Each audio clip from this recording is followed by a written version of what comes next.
বন্ধু ই দুনিয়াটা বড় অজব। এটি মଣିষର ଭଲ କର୍ମରେ ସମସ୍ତେ ଚୁପ୍ ରୁହନ୍ତି, କିନ୍ତୁ ଖରାପ କର୍ମରେ ମୁକ ବି କଥା କହେ।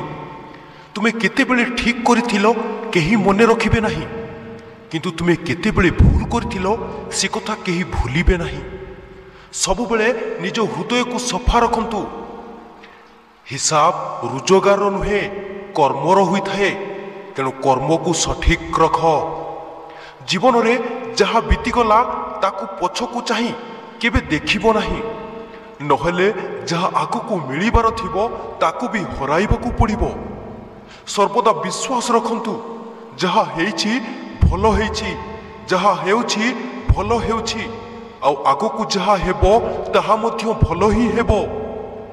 ପାଦରେ ଟଳମଳ ହେବାକୁ ସମସ୍ତେ ଦେଖିଥାନ୍ତି, କିନ୍ତୁ ମୁଣ୍ଡରେ କେତେ ବୋଝ ଅଛି ତାହା କେହି କେବେ ଦେଖିପାରନ୍ତି ନାହିଁ।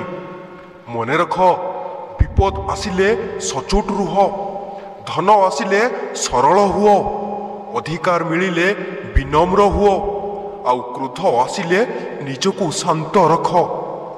ସବୁବେଳେ ଭାଙ୍ଗିଯିବା ମାନେ ଶେଷ ନୁହେଁ, ବେଳେ ବେଳେ ଭାଙ୍ଗିଯିବା ଦ୍ୱାରା ଜୀବନ ଆରମ୍ଭ ମଧ୍ୟ ହୋଇଥାଏ।